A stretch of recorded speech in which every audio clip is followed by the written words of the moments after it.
Pillar number 5 sings true. Now, I'm sure you would have seen at the very beginning where I spoke about my father's struggles, but not only struggles, he also did have some phenomenal wins and phenomenal results around using word of mouth.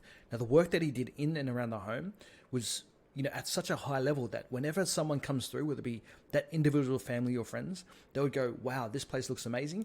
Who did the work? And more often than not, my old man will get further work off the back of something that he's done. Again, as you can see here, word of mouth and thousands of years. The fact that you're able to leverage and have someone recommend you or a third party recommend you allows so much benefits to come from it. Now, the issue that my father had was that he didn't have a system in place that would further leverage not only the referral and word of mouth, but maybe the technology back then wasn't available.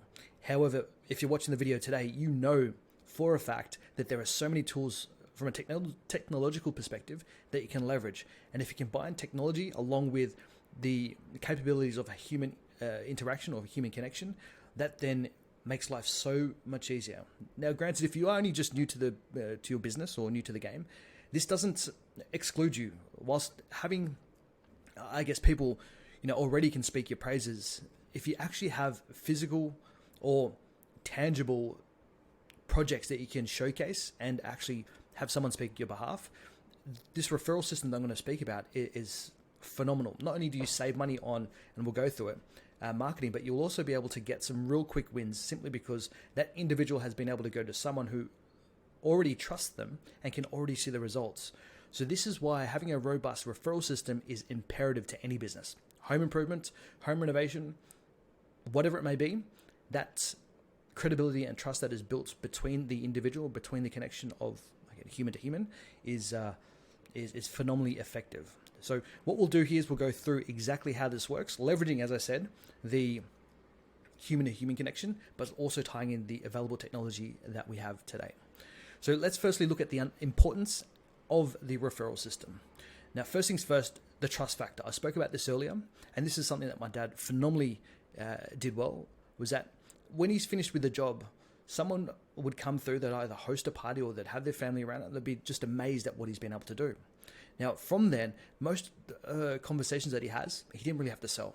That individual goes, hey, Lawsy, I need you to come in, do my bathroom, do my kitchen, do whatever it may be. He was able to just get in there and get the work done.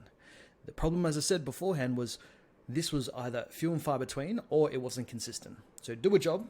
The thing is as well, if he was so busy and it was only a one-man band, those interests or those referrals, if it wasn't addressed initially or it wasn't addressed correctly or had a proper system, then the heat of the moment goes, that individual gets caught up in life, and lo and behold, when my old man would follow up, the other person would either have someone already on board because he took so long to get back, or they would just out of that buying journey, or at least the emotions of, it's been 4 weeks, been 6 weeks, been 8 weeks since I last saw Luigi's home.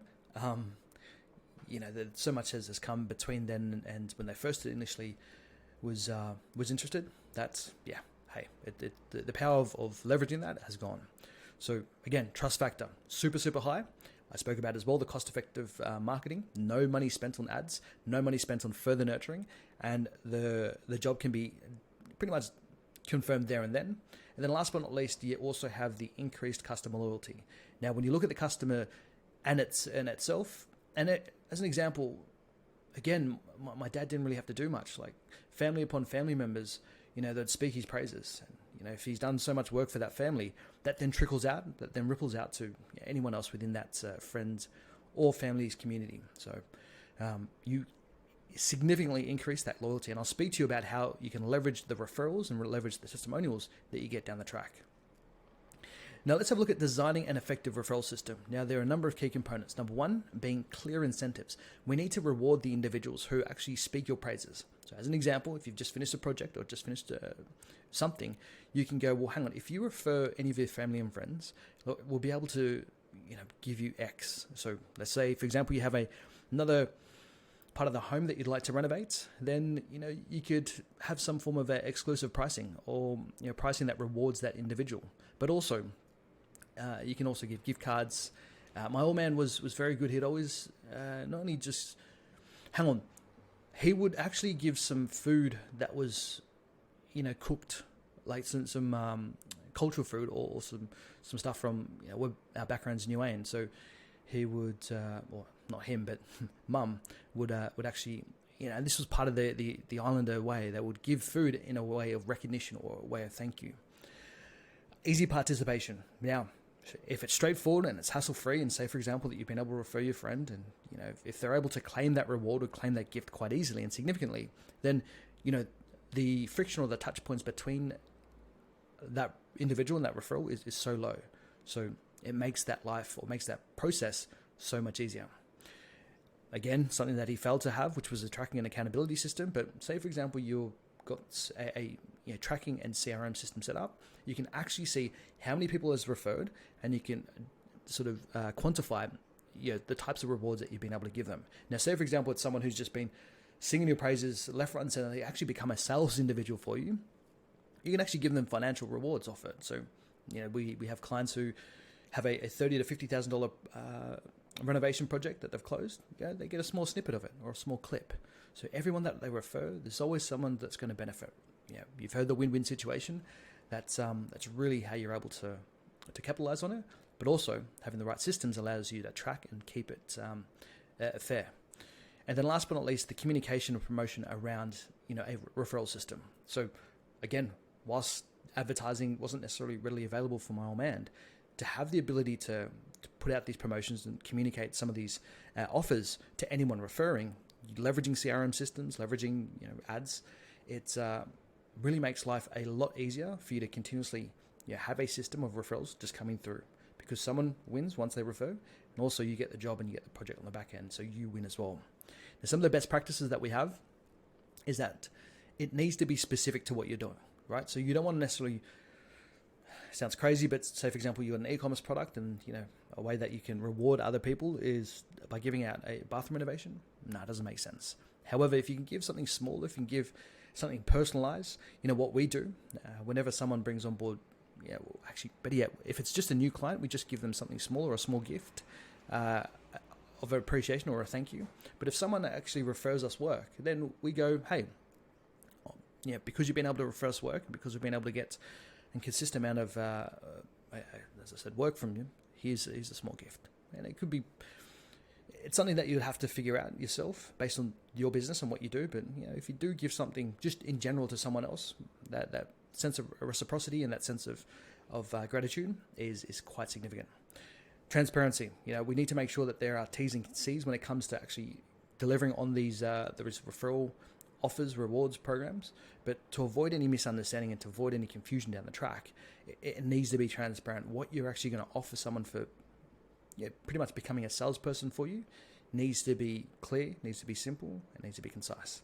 And last but not least, there is always improvement with anything that we do. So the first iteration of a rewards program needs to be reviewed, needs to see if it's successful, needs to see if it's fair on both ends, and then also iterating it, making it better. So say, for example, you've got an X amount of work that's come through, and you know that you've got X amount of revenue coming in.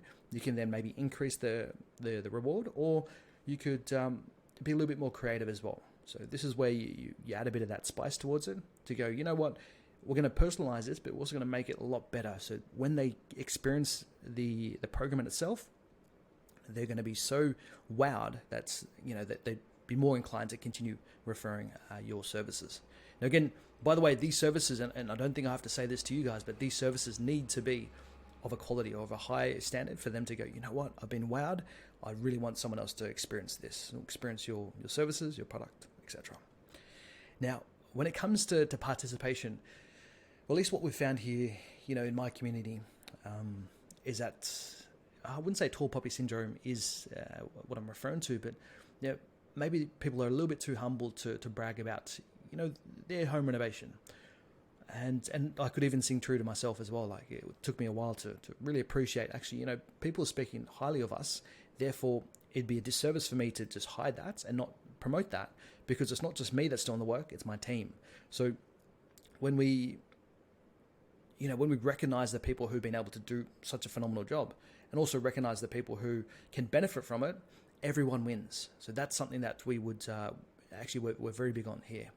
We also look at how timing works. So as an example, you don't want to ask for a referral when the job's halfway done, because I'm sure inevitably there's things that needs to be tweaked, things that we didn't see that just needs to be sorted. So you wouldn't ask for it then. You need to figure out when the right time is. And most often than not, when home renovation companies finish, their biggest concern is, okay, either one, how do I get more work for my team so I don't lose them? And number two, I'm so busy that I just move on to the next project. I failed to actually come back and say, wow, you know what, looking at this entire home or looking at this deck and pergola, we need to be proud of our work. So when we ask for the referrals and when we ask for, anyone that would be, benefit from the work that we do, you generally do that right after the job.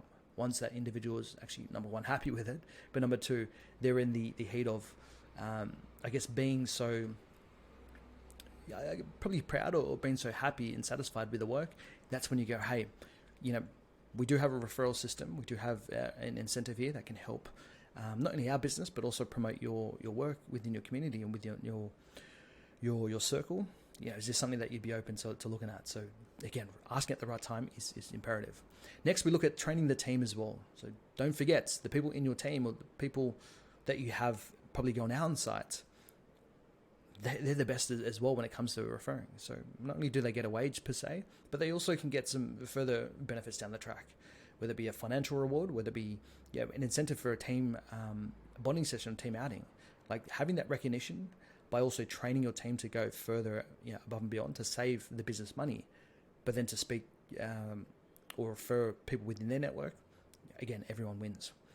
Now, the way that we measure success is interesting as well, because whilst it's all good and well to give people, rewards because they've brought people in, you can only give these rewards, you can only give the flowers or the kudos once you've been able to close a job. Now, it's all good and well to have someone bring in 100 leads or 100 referrals.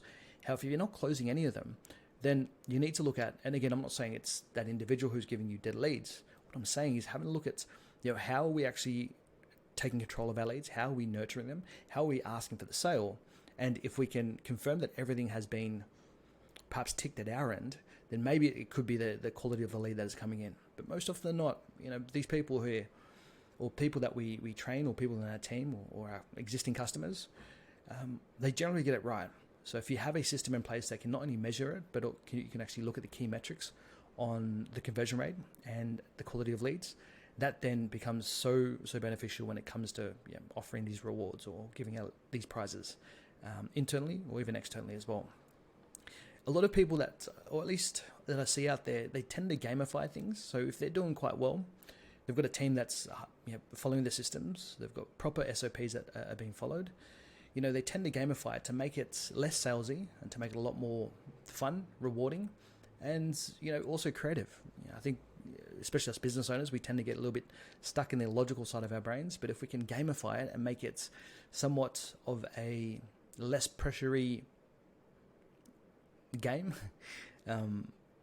most often than not, we see that tend to bleed out into more conversions, higher participation rates, and as well a better experience for all.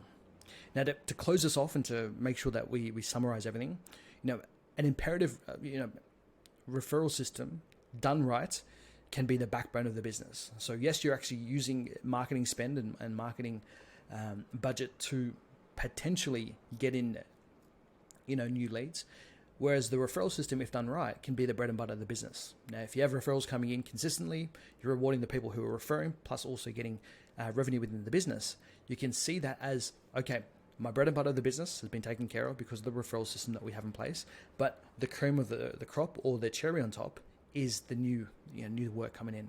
So always look at how you can leverage the most powerful way of communicating and the most powerful way of selling, which is through word of mouth and the least friction involved.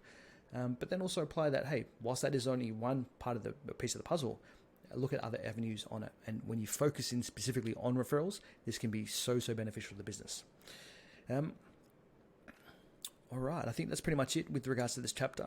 I mean, you can read through this here as well, but again, the biggest mistake my old man made was he didn't leverage it properly. He didn't have a right system in place, but those that did come in, he didn't have to sell it all. So he did one thing right, was to do the job properly, to do it at a phenomenal standard, to allow people to go, you know what, I'm going to put my reputation on the line, and I'm going to actually get this guy in front of as many people as possible. And that's one thing I learned from the old man. You do something right, do something properly, everything else falls into place, at least when it comes to sales. All right, this is pillar number 5, going back to it. It's actually implementing a robust and effective referral system in today's age. Not back then when it was so hard to advertise. Today, with the systems, technology available, it's when done right, very, very fruitful.